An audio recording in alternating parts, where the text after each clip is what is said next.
Assalamualaikum warahmatullahi wabarakatuh.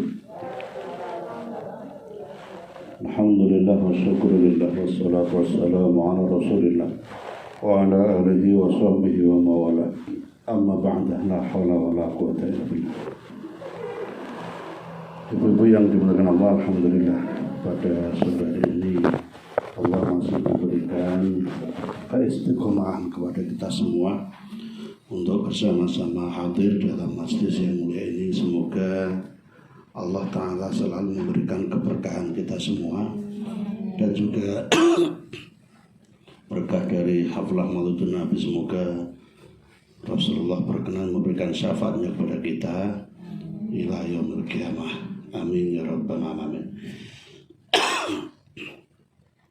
Kita akan mencoba mengawali ini saya agak nyimpang dari yang kemarin saya baca, Bu.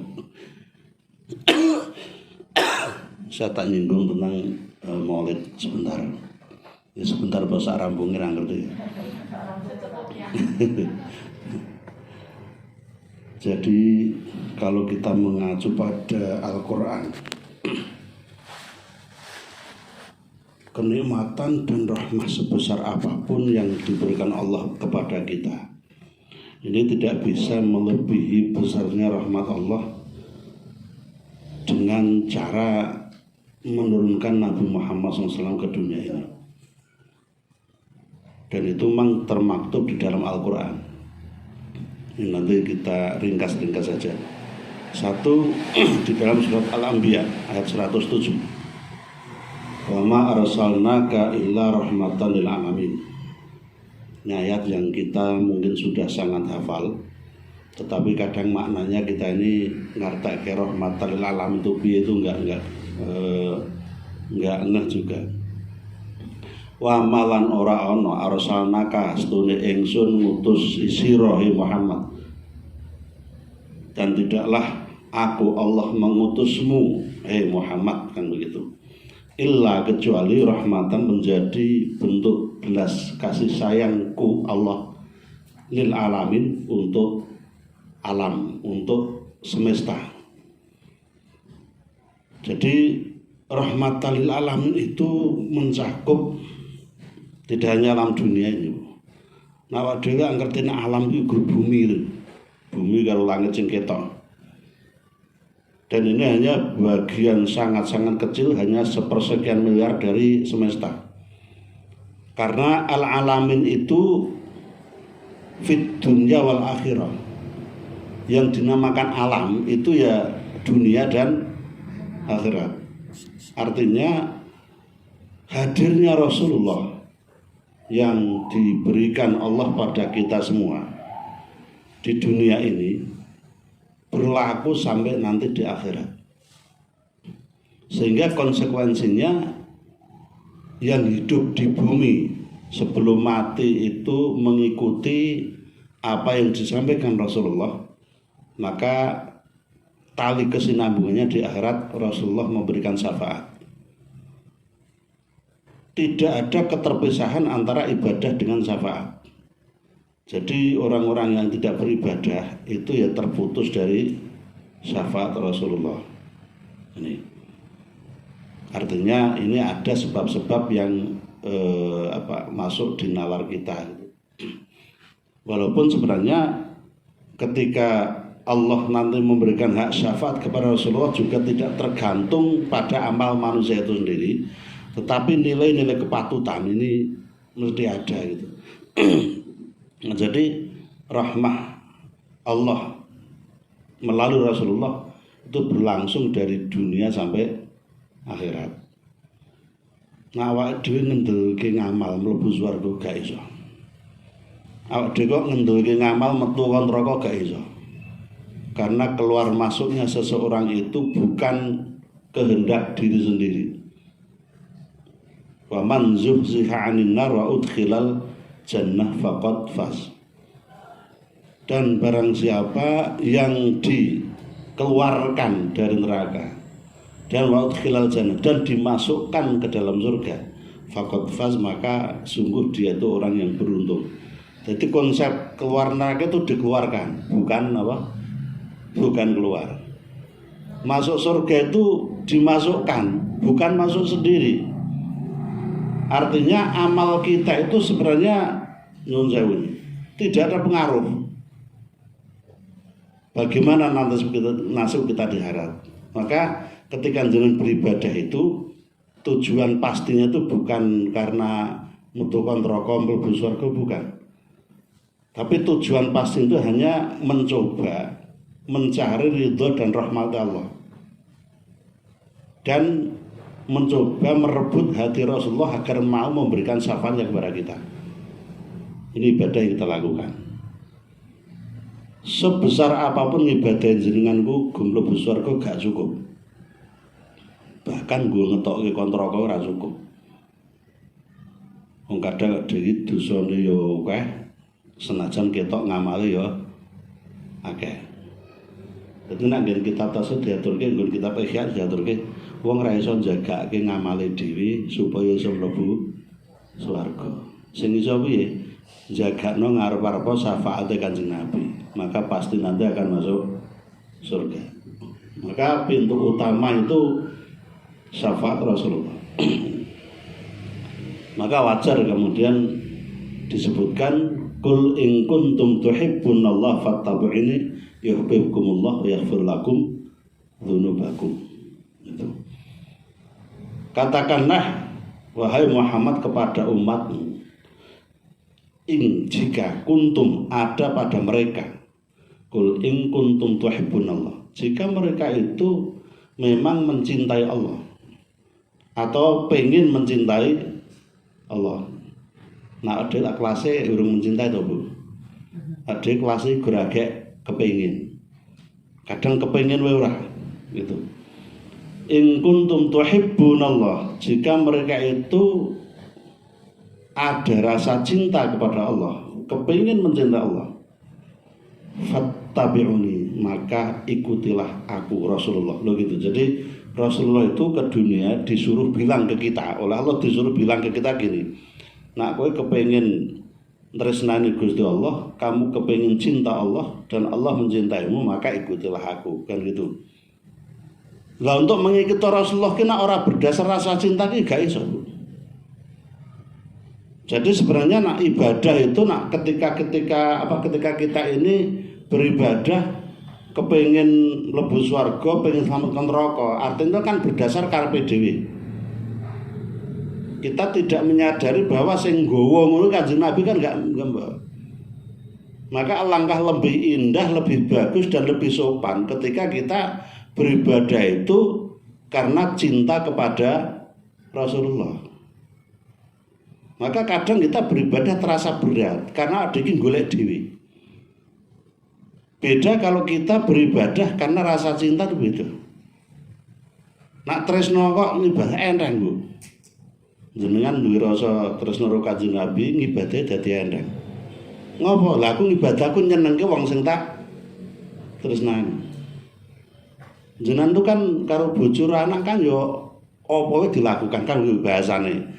Apa dilakoni? Lah ngopo lha iki tak tresnani kok. Piye carane aku nyenengke wong sing tak tresnani.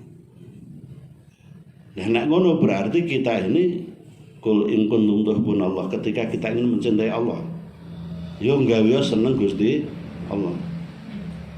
Ning jenengan mbok yo iso nggawe seneng Gusti Allah kok ora nggawe seneng Kanjeng Nabi Muhammad, Gusti Allah ora rela.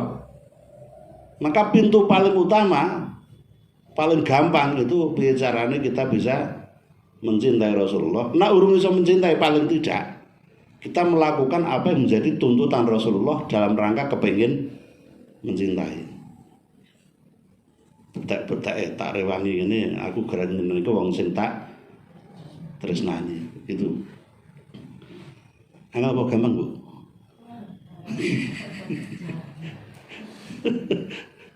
Soalnya kita itu ibadah ki rata-rata egois. Lagi ibadah ki mikir aku sing penting aku, kan itu. Sing penting aku ki ora nyang neraka, aku iso mlebu surga. Lagi konsep aku itu sing kadang nglalekke kepada Kanjeng Nabi. Itu. Maka kita enggak perlu keakuan dalam beribadah. Wong mbok jenengan arep kaya apa ibadah ya? Kalau tidak ada rahmah Allah melalui Kanjeng Nabi, gak iso. Ini konsep kasih sayang seperti itu. Jadi kehadiran Kanjeng Nabi itu adalah kasih sayang Allah Subhanahu wa taala. Kanjeng Nabi dibuat sebagai manusia pilihan begitu bagus. Orang ana sing ngungkuli ben wong ki do seneng. Ya gitu. Ben wong ki do seneng. Ya senajan ana sing ora seneng. Nek kan sing ora seneng harus dihukumi di luar jalur kan begitu. Lawat dia yang bersyahadat ini diminta untuk bisa senang kepada Rasulullah. Rasulullah itu rawat diri kurang memotong bubuk kan gitu. Surat At-Taubah itu kan menjadi bukti. Sing diwaca nak perjanjian itu kan dari Quran dulu. Laqad ja'akum rasulun azizun 'alaihi ma anittum harisun 'alaikum bil mu'minina raufur. Itu ayat itu selalu dijadikan pembuka ketika dalam Maulid. Kenapa? Biar orang yang bermaulid itu menyadari bahwa Maulid itu perlu dilakukan sebagai bentuk terima kasih kepada hadirnya Rasulullah, di mana Rasulullah itu harisun 'alaikum bil mu'minina raufur. Rasa sayang, rasa tresno Kanjeng Nabi kepada yang beriman itu sangat besarnya. Saking besarnya makanya Rasulullah itu menyimpan doa yang paling mustajab, tidak diucapkan di dunia ini tapi akan diminta di akhirat. Nabi yang lain doa mustajabnya sudah diminta di dunia. Rasulullah tidak, ditunda nanti pada yaumul hisab. Doanya apa? Untuk bisa memberi syafaat kepada kita. Gerak diklah rata ngrasake mergo iki lak isih sumben saiki urung nyoto kan begitu. Bahkan kasih sayang Rasulullah itu sampai hal yang ketika kita masih di dunia ini disebutkan dalam berbagai riwayat ketika Rasulullah menjelang wafat. Saat Rasulullah menjelang wafat dan merasakan sakitnya sakaratul maut, maka Rasulullah meminta kepada Allah agar sepertiga sakitnya kematian seluruh umatnya diberikan ke Rasulullah. Sepertiga sidik ini umatnya piro, Bu? Miliaran. Ini rasa sakitnya ditanggung oleh Rasulullah, sehingga orang-orang yang keimanannya sempurna ketika wafat bisa jadi sama sekali tidak merasakan sakit karena dosanya sedikit, sehingga rasa sakit tidak begitu besar, sementara wis ditanggung sepertiga, maka dia tidak merasakan sakit. Nah, sebagai bonus sampai di alam barzah pun tidak merasakan sakit itu, sehingga di alam barzah itu tubuhnya tetap utuh, bersih, resik, bahkan dengan kain kafannya masih utuh, bahkan rumah-rumah yang dibuatkan pun tidak ada kerusakan sedikit pun. Itu bisa seperti itu karena keimanan dan kecintaannya kepada Rasulullah itu sebagai balasan.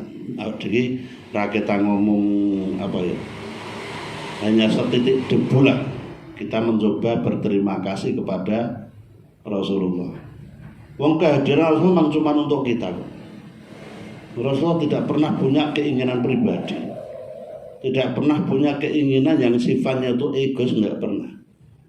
Keinginannya agar kita bisa selamat dunia akhirat, itu keinginan Rasulullah pada kita. Lagi nek supaya ngono waduh iki matur nuwun ra iki repot. Sholawat arang-arang.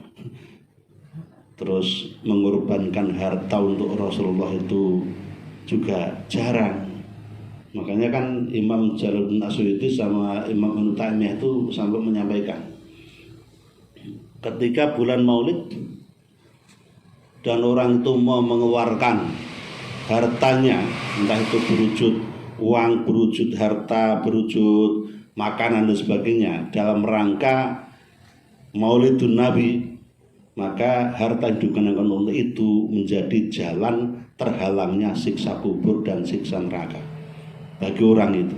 Jadi seperti ada tabir, itu menjadi tabir dari siksa yang diberikan Allah atas dosa-dosa kita. Itu menurut Imam Jalaluddin Asyuyuti dan menurut Imam Ibnu Taimiyah. Itu yang jenengan tuh misalnya ada orang maulid sing jenengan nggak suka, yo golek cara liya sing jenengan seneng. Karena praktek maulid itu banyak. Nah memang ora seneng maca maulid berjanji, ya maca buku sejarah Kanjeng Nabi lah kan gitu. Iku nak buku sejarah bahasa Indonesia iki dinyanyake ora apa-apa. Ora ana senine gitu. Lah ngopo kok itu selawat kok dadak diramakan. Lho iya wong iku ana perintahe, ana dawuhe. Mana perintahe? Kita lihat surat Yunus ayat 58. Di sana disampaikan oleh Allah, qul bi fadlillahi wa bi rahmatihi fa bidzalika falyafrahu. Qul katakanlah hai Muhammad bi fadlillah, maka dengan kanugrahan ini apa? Anugerah ya.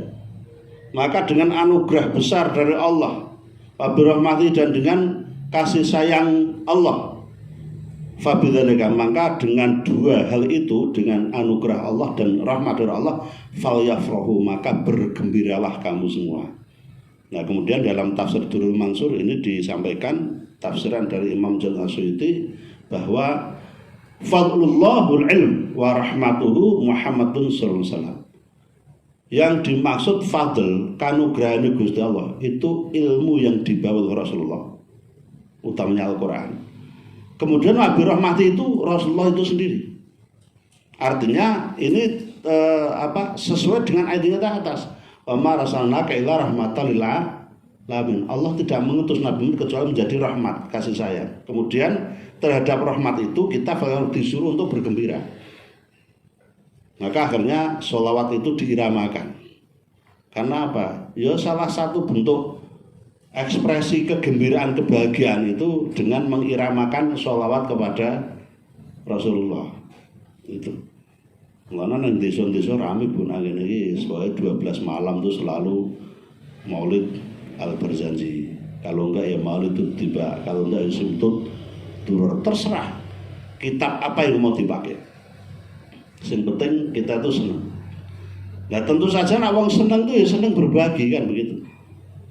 Bersedekah karena cinta kepada Rasulullah misalnya. Makanya di bulan itu kita tuh disunahkan untuk memperbanyak sholawat dan sedekah. Itu disuruh memperbanyak itu. Nah wong desa bentuknya kenduran. Kenduran itu salah satu bentuk kegembiraan. Nah ketika saya ditanya, Pak ngaten ki kena wae, saya bilang gitu. Niatmu apa? Awalnya niatnya kan iki naluri awet mbiyen oh ya aja ngono. Ini bulan Maulid, bulan rahmat dari Allah melalui Rasulullah, maka itu sebagai bentuk tresnomu isono mung ngono kuwi wis sebagai bentuk rasa cinta kepada Rasulullah. Nah, dan ini sulit Bu. Untuk mencintai Rasulullah itu ternyata sulit. Sulitnya karena apa? Karena kita tuh ketemu ora tahu. Fotonya remeng gitu. Ono-ono mung cerita-cerita melalui hadis, melalui kitab-kitab. Dan kita tuh untuk memahami cerita menjadi cinta itu ya angel. Gitu. Ate itu karakat Nabi, nang karo wong sing ditresnani nang alam donya kuwi nek gede ceritane urung iso tresna apa. Begitu ketemu gabi akeh. Oh ya aku roh dhewe, oh jebule pancen nyeneng nggih misalnya. Awak dhewe ketemu ora tau, dijanjekne ketemu sesuk dina kiamat ning saiki wis kon tresnani. Ini tentu saja bukan sesuatu yang mudah. Makanya bifadlillah kanugrahan kok Gusti Allah nang iso seneng. Maka senang dulu dengan ilmunya, dengan Qur'annya, dengan hadisnya, sunnahnya dan sebagainya. Nah, ini ayat-ayat tentang ayat-ayat tentang Maulid itu sebenarnya seperti itu. Kalaupun kita ini masih belum yakin bahwa haflah Maulidun Nabi itu membawa bentuk bahasanya nak jenengan ora kersa bahasa berkah. Saya cuman mengatakan membawa pahala gitu aja. Nak tresno Kanjeng Nabi, haflah Maulidun Nabi membawa pahala itu jenengan nanti bisa membaca surat Al-Lahab dengan tafsirnya, ben ngerti maknanya. Tabat yada abil lahabi watab, itu jenengan baca itu. Nanti dalam berbagai kitab tafsir itu dikemukakan Abu Lahab itu wong sing paling kejam kepada Rasulullah. Hampir seumur hidup dia. Sejak Rasulullah lahir, 1 hari setelah lahir. Nah pas lahir itu seneng deh. 1 hari setelah lahir itu mulai anyel karo Nabi Muhammad sampai dia menjadi penentang paling hebat dakwah Rasul sampai matinya. Ewa semono Abu Lahab itu tiap disampaikan dalam riwayat Rasulullah, tiap hari Senin itu tidak disiksa di alam barzahnya. Karena apa? Karena pada waktu hari Senin dia pernah duwe rasa seneng atas lahirnya Nabi Muhammad sallallahu alaihi wasallam. Waalaikumsalam. Saking senenge ponakane lahir, ini kan ponakan ini. Jadi Abu Lahab itu Pak Dene Nabi Muhammad. Abu Jahal itu Pak Dene. Lah Pak Dene itu ternyata lemungsu itu tenan. Tetapi ketika Nabi baru lahir itu, begitu menerima kabar ponakannya lahir, itu Abu Lahab itu langsung dia bilang, Suwaibah, sebagai bentuk rasa syukurku, kamu tak bebaskan dari budak. Kamu nggak usah jadi budakku, tolong susonono ponakanku. Begitu. Itu terjadi pada saat Rasulullah lahir. Namanya Suwaibah. Suwaibah itu mantan budak Abu Lahab. Dibebaskan karena Rasulullah lahir, saking senengnya Abu Lahab ponakane lahir, dibebaske, ditugasi kon nyusoni. Gitu. Diupahi ora kok gratis ndak.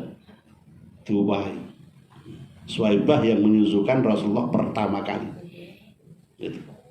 Nah, kemudian dalam berbagai kitab tafsir dikemukakan karena rasa seneng Abu Lahab pada hari Senin itu dengan lahiran Nabi Muhammad, maka setiap hari Senin siksa Allah di alam barzah diangkat. Jadi Abu Lahab nak dina Senin ngaso saka Allah, saka siksane Gusti Allah, istirahat dari siksaan. Maka Habib Lutfi itu kalau membaca surat Tabat itu nggak mau keras-keras. Toh walau bagaimanapun Abu Lahab itu tiap hari Senin mendapat kasih sayang Allah karena seneng karo Kanjeng Nabi. Bahkan jarang beliau membaca surat Al-Lahab itu. Nak maca alun. Wedina natoni hatinya Rasulullah. Karena walaupun dia pernah mencintai Rasulullah walaupun pas agek lahir. Dan Abu Lahab itu pernah dirasa seneng guru sedina tok kepada Nabi Muhammad itu, kemudian tiap hari Senin siksa dihilangkan. Insya Allah kita kan bisa lebih dari itu, karena kita orang-orang yang mencoba mengikuti Rasulullah. Tentu nak jangan pun dirasa seneng kepada Rasulullah walaupun setahun pisan pas Maulid Nabi, ya insya Allah siksa kita akan dikurangi, minimal dikurangi, syukur dihapus dengan syafaatnya Rasulullah. Gitu. Ini pentingnya Maulid Nabi di situ. Kalau saya ditanya orang, hukum peringatan Maulid Nabi apa? Aku ndelok sing takon. Aku biasa nih, yo hukumnya entuk wae lah. Saya gitu. Perintahnya ada enggak? Enggak ada. Saya terang-terangan, perintah memperingati Maulid itu enggak ada. Nah terus, ini nak mencintai Nabi itu wajib.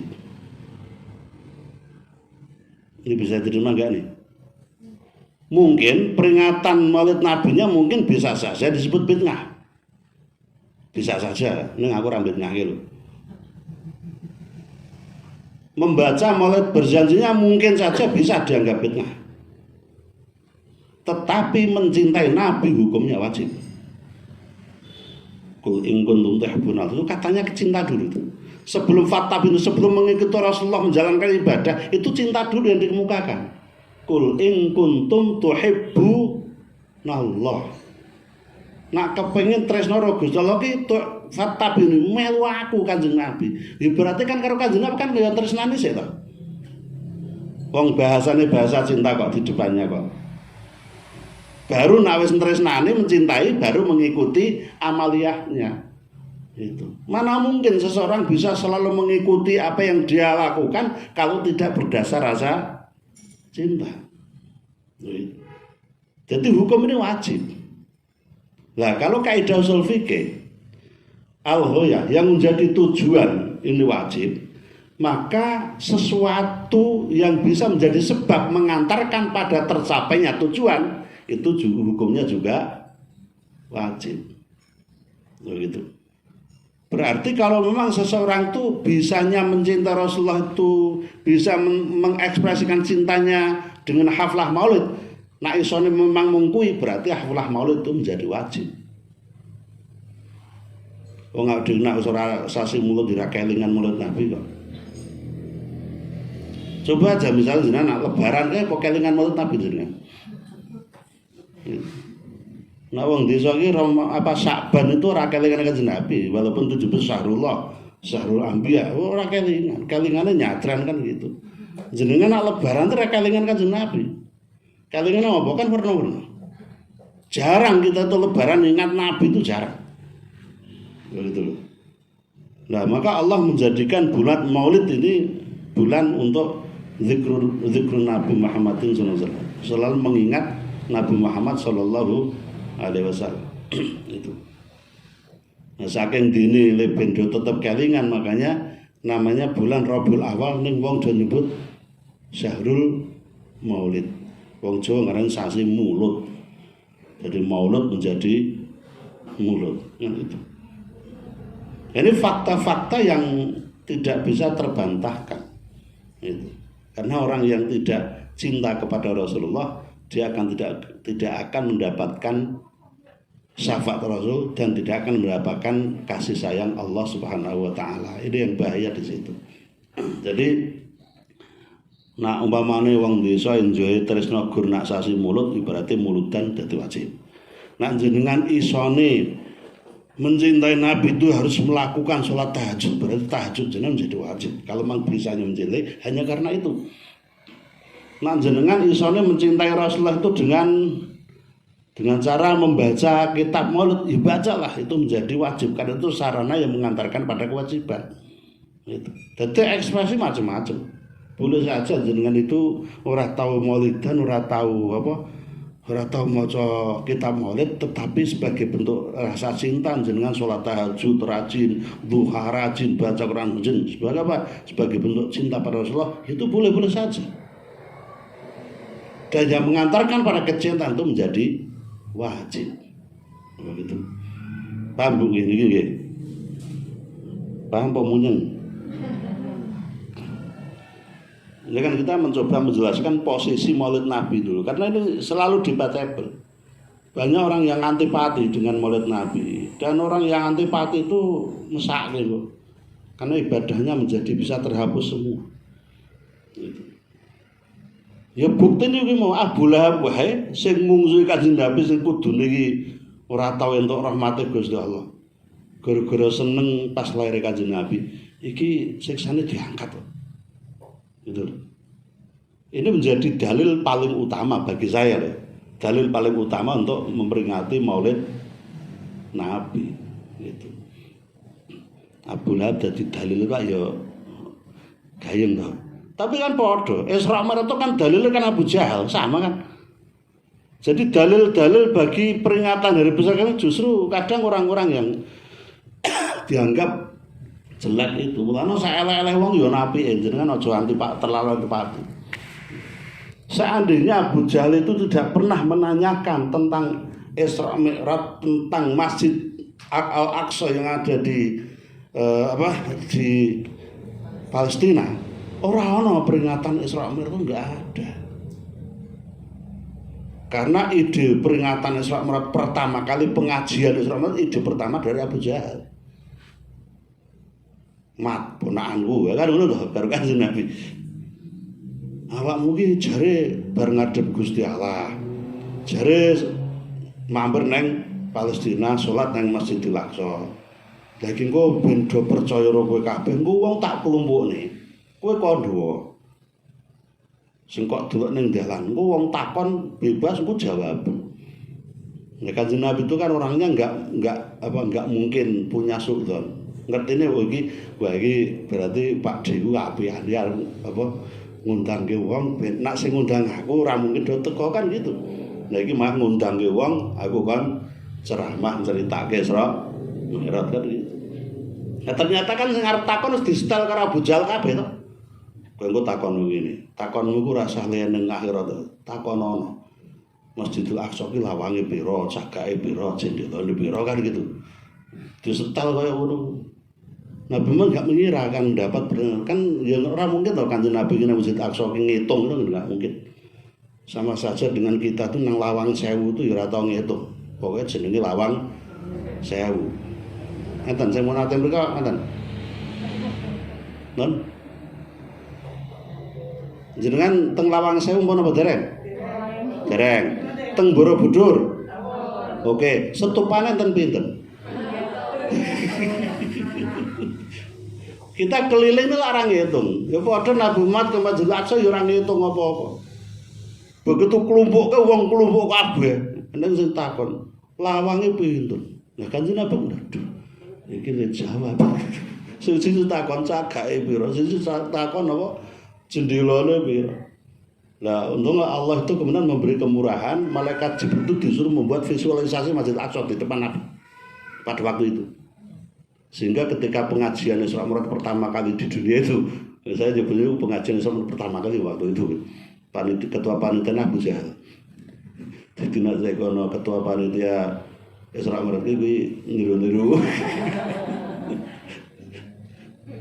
Visualisasi diperlihatkan oleh malaikat Jibril. Sehingga Rasulullah itu bisa tahu ini jumlah jumlah. Kalau orang-orang tokoh-tokoh Quraisy itu ngerti, karena kalau berdagang sambil mampir, wong ya orang ibadah ya guru ngitungi, oh kan gitu. Mereka tahu. Maka kita disebutkan jumlahnya dan sebagainya Rasulullah banyak yang percaya. Lah akhirnya Abu Jahal ki nyesel, sing sering kumpul ke wong ki ben do maidu, malah oke sing percaya. Nah, Maulid Nabi itu seandainya nggak ada peristiwa Abu Lahab yang senang dengan lahiran Nabi, lalu disebutkan dalam berbagai kitab tafsir bahwa dengan senangnya itu Abu Lahab hari Senin tidak disiksa, itu nggak ada peringatan Maulid Nabi. Tapi seandainya tidak ada peringatan Maulid Nabi, jenengan jarang sekali ingat kepada sejarah Rasulullah Muhammad SAW. Wong Maulid Nabi ini arang-arang sing kelingan kok. Jenengan saged cerita Kanjeng Nabi lahir tekan nikah saged. Anake pira, bojone sapa wae kan kita jarang tahu. Beda nak selebritis ngono ya rada-rada apal itu karek jenengan ndeloke ngendi Indosiar apa apale ngono kuwi kan gitu. Nah sinetron saiki wong desa-desa seneng Indosiar. Terus nonton ngono ora ubah.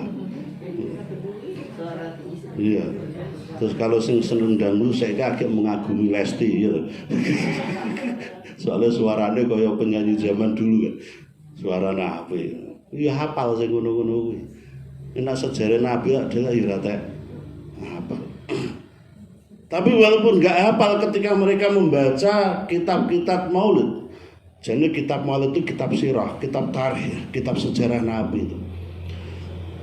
Maka insya Allah itu akan menjadikan mahabbah Rasulullah itu dibalas dengan cinta Rasul kepada kita. Ini. Maka bagi saya persoalan membaca kitab-kitab Maulid itu tergantung tujuannya jenengan. Kalau membaca kitab Maulid itu haram, kita harus tahu itu kitab sejarah, kitab yang menceritakan tentang nasab Rasulullah, lahiran Rasulullah, sampai menikahnya, sampai dia akan menjadi Nabi, sampai beliau wafat. Itu cerita tentang kitab Maulid. Dan nak maca kitab Maulid itu haram, ki maca sejarah Diponegoro ya haram, lebih haram. Karena ini sama-sama sejarah tentang kehidupan seseorang. Maca biografi tokoh ya haram, kan gitu. Ini kita coba berpikir objektif. Nak maca kitab Maulid kok haram, berarti maca kitab biografi siapapun juga menjadi haram. Karena biografi itu mesti ditokohkan, nggak mungkin tidak. Gitu. Nah sekarang itu kan nggak adil. Orang yang membaca sejarah Nabi disebut haram, tapi ketika membaca sejarah Syekh Muhammad bin Abdul Wahab itu malah wajib. Itu kan berarti tidak rasional kan itu. Ya, maka ini bulan Maulid, ini bulan muhasabah kita semua. Seberapa besar kita bersolawat kepada Rasulullah, seberapa besar rasa cinta kita kepada Rasulullah, dan seberapa besar harapan kita kepada Rasulullah yang akan menolong kita di yaumul kiamah. Penolong kita, yang namanya syafaat itu pertolongan. Penolong kita itu hanya Nabi Muhammad, nggak ada yang lain. Itu. Ini sudah pernah saya ceritakan. Manusia pada yaumul mahsyar itu datang pada Nabi Adam. Nabi Adam gak iso nulung. Tekonan Nabi Nuh gak iso nulung. Kon tekonan Nabi Ibrahim gak iso nulung. Nabi Musa, Nabi Isa, semuanya mengatakan pergi kepada Al-Khatamul Anbiya. Hanya semuanya datang kepada Nabi Muhammad. Nabi Muhammad itu gak wani apa-apa waktu itu. Ketika kita mendatangi beliau itu sebelum mendapat izin Allah, nggak berani apa-apa. Sampai nanti Allah dawuh kepada Nabi Muhammad, wahai Muhammad, berikan pertolongan untuk umatmu. Baru Rasulullah sujud memohon kepada Allah, siapapun yang menjadi umatnya agar diberikan keringanan pada yaumul hisab. Tanpa itu kita tidak bisa. Betul. Ini artinya kita kepingin maulid dan itu kan berkepingin besok itu termasuk kelompok pertama yang diceluk Kanjeng Nabi untuk mendapatkan syafaatul uzmanya. Itu. Sehingga ketika orang-orang di dunia dengan pongahnya mengatakan Muhammad gobo dan sebagainya, itu insya Allah angel untuk syafaat Kanjeng Nabi. Dan amalnya tidak akan menolong. Nanti banyak ayat yang mengemukakan bahwa amal-amal kita itu tidak akan menolong kita tanpa ada apa neng dunia apa menurut syafaat Nabi ibaratnya apa SK kan ya. Iya, surat keterangan masuk surga itu apa jenengan kan. Iya betul. Jadi syafaat itu bahasa mudahnya rekomendasi. Orang yang tidak mendapatkan rekomendasi dari Nabi Muhammad tidak akan bisa keluar neraka, tidak bisa masuk surga. Begitu. Ini pentingnya maulid seperti itu. Sehingga kita ini kalau persoalan peringatan maulid, membaca kitab maulid, jangan dikaitkan dengan organisasi tertentu, jangan dikaitkan dengan paham tertentu. Ini objektif. Mencintai Rasul itu tidak ada alirannya. Mengikuti Rasulullah tidak ada organisasinya. Nah, jenengan itu bersyahadat asyhadu an la ilaha illallah asyhadu anna Muhammad Rasulullah, ya sudah, ikuti dan cintai Rasulullah. Repot kalau kita itu melaksanakan agama selalu dihubung-hubungkan dengan organisasi, aliran dan semuanya, repot. Karena ini objektif saja. Terus menurutkan Nabi wajib, itu wajib.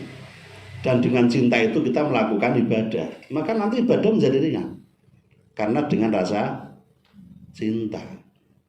Nah, selama ini kadang kita berat kalau ditanya apa ya tahajud itu ya apa sih? Ya karena kita egois, hanya dengan tujuan diri sendiri. Ora kelingan nah iki sing marahi Kanjeng Nabi, iki sok amalia iki kudu distorke nang Kanjeng Nabi ben entuk rekomendasi kita lupa. Itu. Maka kita melakukan dawuh Kanjeng Nabi itu ben dinilai apik karo Kanjeng Nabi sehingga kelak kita akan mendapat syafaat beliau gitu. Makanya di doa penutup Maulid Ziba itu ada ungkapan-ungkapan yang bagi saya itu bagus. Bagi saya bagus. Nih saya baca tapi raiso kabeh Bu. Enggak bisa semua. Di sini Allahumma shalli wa sallim ala sayyidina Muhammadin wa ala alihi wa sahbihi ajmain. Ya Allah, semoga Engkau memberikan kehormatan, memberikan kemuliaan, memberikan rahmat, keselamatan.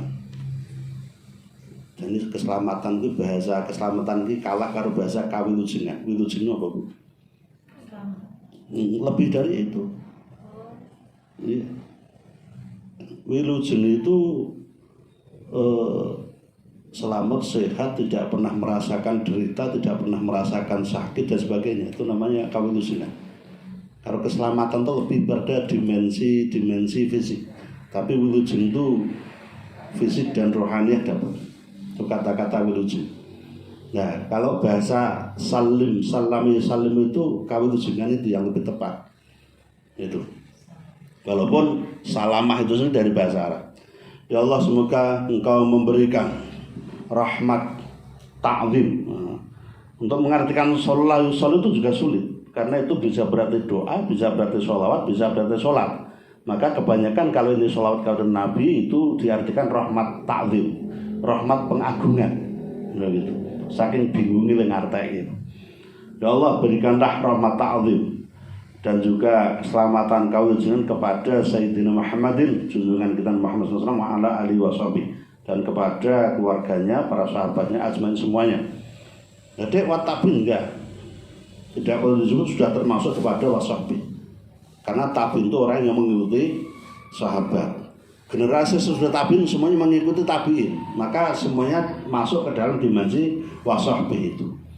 Nah, kemudian ada doa begini, ja'alanallahu wa iyyakum, semoga Allah menjadikan kita semua, wa iyyakum, dan juga kamu semua, mimman, bagian dari orang-orang yastaujibu, yang diwajibkan syafa'atahu, mendapatkan syafaat dari Nabi.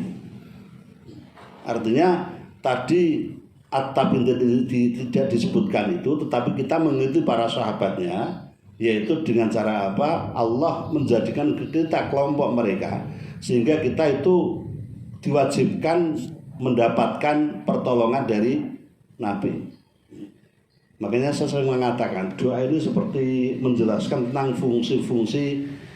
Pertama, fungsi haflah maulid Nabi. Yang kedua, fungsi membaca kitab-kitab maulid, termasuk kitab-kitab biografi Nabi. Nak wong Islam kok ngumai reneng buku sejarah Nabi sini.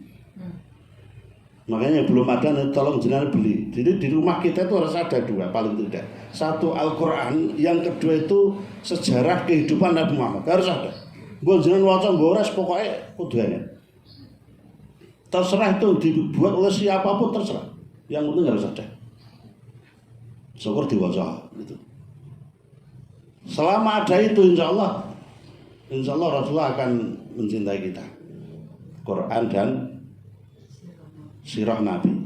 Syukur ono kitab hadis yo, kitab hadis kan yo maca ora iso kan. Itu dua itu aja. Mbok nanten kabeh, Bu. Ya sing dereng mungkin golek gampang kok. Masa ana buku Batman, buku Superman, buku tentang Kanjeng Nabi gak ono yo. Iki sini-sini lah gitu.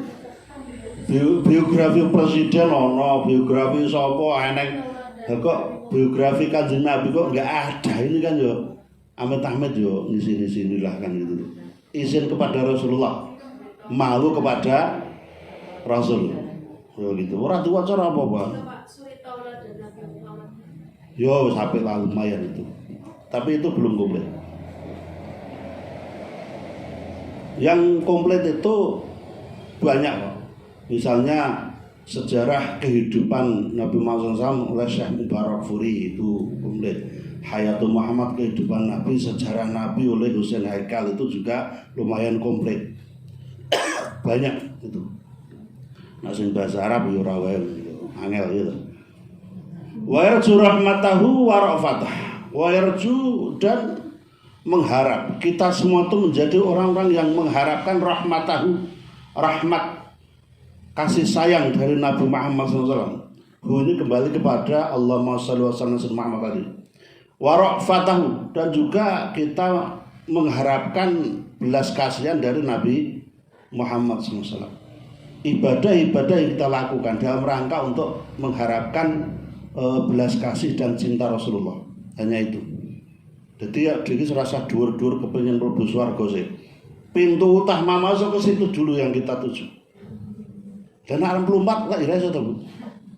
Mlebu omah kok orang lewat lawang kita lewat ndi? Lah pintu untuk masuk surga itu syafaat Rasulullah. Ya itu dulu yang kita tuju kan gitu. Tanpa syafaat Nabi ora iso. Ini harus kita paham.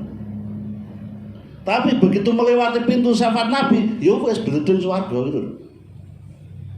Jadi swarga itu otomatisasinya berada pada tangan Rasulullah Muhammad SAW. Gitu.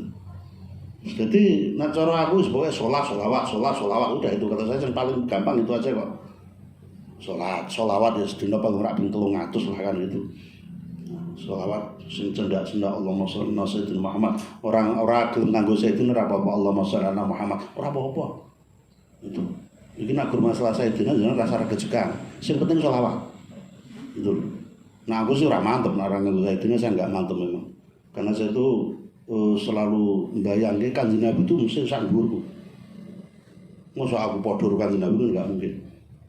Bahkan duduk setara itu enggak mungkin. Kita enggak mungkin bisa, makanya kita Sayyidina yang berada di atas kita. Itu. Dan itu bukan kultus tuh enggak. Kultus kita hanya kepada Allah. Nah menyebutkan Nabi Sayyidina itu wajar saja. Wong jenengan nak pidato dadi MC yang kita muliakan Bapak Bupati ngono ya kena wae ora haram. Sayyidina itu yang kita muliakan, yang kita junjung kan gitu maknanya. Gitu. Jadi dan itu mendapatkan adabnya. Tapi misal ora seneng ora apa-apa, penting tetep maca selawatnya. Allahumma sholli ala Muhammad. Ora apa-apa. Wis kuwi tok jeneng waca ping 300. Insyaallah Allah nanti memperkenankan mendapat rahmat dari Rasul itu. Allahumma ya Allah bihormati hadzal nabi, dihormati dengan wasilah, dengan sarana, dengan kehormatan dan kemuliaan hadzal nabi yang ini yaitu Nabi Muhammad al-Karim yang mulia, wa alihi dan juga karena kehormatan keluarga Nabi, wa ashabihi dan juga kehormatan para sahabat Nabi, as-salikina yang mereka semua itu menempuh jalur alaman haji di atas jalan manhaj metode dan sebagainya hi Nabi al-Qawim yang pasti lurus. Artinya kita mereka itu orang-orang yang terhormat karena berada di jalan yang lurus. Ij'alna ini jadikanlah kami ini min khiyari ummati, karena kehormatan Rasulullah bersama keluarga sahabatnya, jadikanlah kami ini menjadi umat, menjadi orang-orang yang khiyar, yang baik. Aduh lah urung apa to, Bu? Jika dinjaluk mergo sholawat, mergo kehormatan, keberkahan Rasulullah, itu kita minta pada Allah menjadi orang baik. Kalau nyuwun sregep salat Allah iki akibat. Sing penting dadi wong apik. Nah wong apik ku liyane ketut kabeh. Wong apik iki ya salat sregep, wong apik iki tahajud sregep kan ngono to. Wong apik kok tangi kawanan ku reneng kamu sih. Nah wong apik iki tangine mesti ya rizik kan gitu. Paling ndak adzan subuh tangi lah. Nah, kuwi wis telat. Dadi wong apik iki salate adzan subuh ki yo telat gitu loh. Ini lumayan. Wasturna dan semoga Engkau ya Allah menutupi dari kami bidzali hurmati dengan apa? Dengan kedudukan dari kemuliaan Nabi, kita ditutupi kejelekan-kejelekannya, gitu. Jadi kita minta kepada Allah dengan syafaat Rasulullah, dengan kehormatan Rasulullah, semua keburukan kita, dosa kita ini ditutup. Dan itu sangat memungkinkan. Syafaat Nabi memang untuk itu. Begitu syafaat datang, maka seluruh dosa-dosa kita catatannya ini serah dianggap. Ini yang disebut keterhapusan dosa. Itu. Wahsurna ghadan fi zumratih, dan semoga ya Allah Engkau menggiring kami semua. Menggiring ke apa, Bu? Ya giring ya. Tapi paham ya. Nah kaya bebek ya digiring gitu. Semoga Engkau menggiring kami semua besok pada kiamat fi zumratih, di dalam kelompok dari orang-orang yang mengikuti Nabi. Zumrat itu dalam arti hiasan, terpilih. Jadikanlah kami orang-orang yang Engkau giring ke dalam kelompok Rasulullah Muhammad sallallahu alaihi wasallam. Kembali lagi ini bukan persoalan amal. Amal dhewe ora bakal tutup lah. Wis pokoke jenengan dadi wong sok akeh ngamal iki kok gen tuku swarga ora cukup. genebus neraka mungkin kurang akeh kok. Maka harapan kita hanya syafaat Rasulullah. Makanya kan hisab itu kan bareng dengan syafaat. Itu ya mau hisab terus itu ada syafaat di dalam yaumul hisab. Begitu. Jadi saking dini teliti pemeriksaan pada waktu itu, maka hisab dibersamakan dengan syafaat. Orang-orang yang mungkin catatan ini mungkin terokok dan sebagainya, nah, kok nanti ada syafaat ulama dari Rasulullah menjadi selamat. Gitu. Jadi penentuannya pada syafaatnya itu.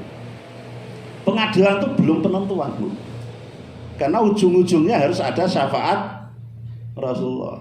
Mungkin ada dipilih, ini kelompok swarga. Tapi sebelum ada syafaat Nabi, gak iso mlebu. Itu. Maka nanti di bawahnya ada doa tentang itu. Ya, sidengas.